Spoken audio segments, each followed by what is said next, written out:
Усуугийн удирдах газрын хэрэглэгчдүүлчлэх албанаас наачлан туслахуй подкастыг хэрэглэгч та бүхэндээ цувралаар бэлтгэн хүргэж байна. Энэ удаагийн манай зочноор Зөөврийн ус хангах албаны ахлах инженер Ган Чимгийг урьж оролцуулаад байна. Бидний ярилцах өнөөдрийн сэдэв Зөөврийн ус хангах албаны үйл ажиллагааны талаар ярилцсанаа. За танд энэ өдрийн мэндийг хүргэе. За баярлалаа та бүхэнд энэ өдрийн мэндийг хүргэе. За Зөөврийн ус хангах албаны үйл ажиллагааны талаар товч мэдээлэл өгнө. За манай албан нийт 441 ажилтнтайгаар Улаанбаатар хотын 6 дүүргийн гэр хорооллын иргэдэд стандартад нийцсэн унтны усыг Зөөврийн 353 ус төгөөх байраар хүргэдэг. Мөн шугам шүлжинд холбогдоогүй аж ахуйн байгууллагуудаас ирүүлсэн хүсэлтийн дагуу Зөөврийн усны гэрээ хийж хамтран ажилладаг байгаа. Зөөврийн усны гэрээ хийхэд ямар материал бүрдүүлж хаана хүсэлтэд хүлээлгээ өгдөг юм бэ? Мөн усны үн тарифын талаар мэдээлэл өгнө үү? Зөөврийн усны гэрээ хийхэд бүрдүүлэх материалын жагсаалт болох тухайн газрын хүсэлт, газрын гэрчлэгийг, кадастрын зураг, улсын бүртгэлийн гэрчлэгээ ба холбогдох бичиг баримтуудыг бүрдүүлж нийслэлийн үйлчлэгээний нэгдсэн төв буюу ERP захин програмаар хүлээн авч байна. Манай албан 2.5 болон 5 тонны зөөврийн усны гэрээ хийдэг. 2.5 тонны усны үн маань 6750 төгрөг, 5 тонны усны үн маань 13500 төгрөг байдаг. Үүн дээр хүргэлтийн хүс буюу усны машины зардал ачлалтын худгаас тухайн хэрэглэгч хүртэлх зайг тодорхойлсноор усны үн дээр нэмж тооцсон урьдчилан төлөх хэлбэрээр тооцогддог байгаа. Зөөврийн ус түгэх байр түгэж байгаа ундны усыг хаанаас татан авч хэрэглэгчд хүргэдэг юм бэ? Энэ нь стандартад нийцэж байгаа юу? Ус түгэх байраар түгэж байгаа ундны усыг шугамаар ус хангах албаны ачлалтын 13 ус түгэх байраас тээвэрлэн хүргэдэг.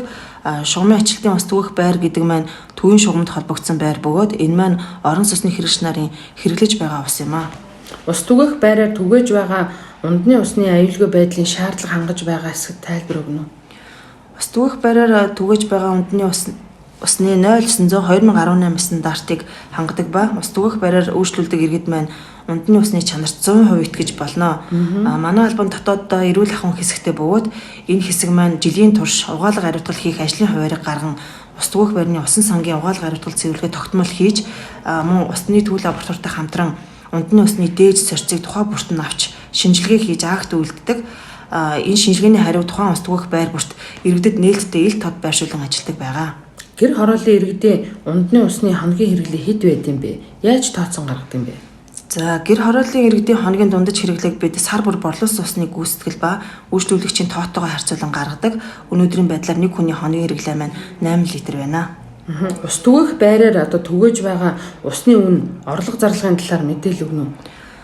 За байгаль дээрх ундны цэвэр ус маань нөхөн сэргээгдэх хүртэл урт удаан хугацааг зарцуулан шавхагддаг баялаг юм. Хэдийгээр бид байгалаас ундны усыг үн төлбөргүй авч байгаа боловч усыг олзуурлахоос иргэдийн гарт хүргэх хүртэл технологи дамжлага бүрт тодорхой зардал гарч байгууллагын маань ажилчдын маань хүч хөдөлмөр шингэсэн байдаг. Иргэдийн худалдан авч байгаа өргөн хэрэглээний барааны үн жил бүр нэмэгдэж байгаа боловч сүүлийн 20 гаруй жил зөөврийн ус түгэх байраар борлуулж байгаа 1 литр усны үн маань нэг төрний үнэтэй байсаар ирсэн. Бид ойролцоогоор 1 литр усыг иргэдэд түгэх үйлчилгээндээ 15-аас 16 төгрөгийн зардал гаргаж байна. Үүнээс харахад манай албан бол алдагдaltaй ажиллаж байдаг. За мөн хот зургийн ус хангамж ариут татварга ашиглалт үйлчилгээг зохицуулах зөвлөлөөс усны үнийг тогтоодог бөгөөд энэ оны 9 сарын 1-ний өдрөөс гэр хороололд борлуулж буй усны үнийг 2 төгрөгөөр тооцож авах шийдвэр гарсан байна. Туслахуй подкастын энэ удаагийн дугаар танд хүрлээ. Анхаарал хандуулсанд баярлалаа.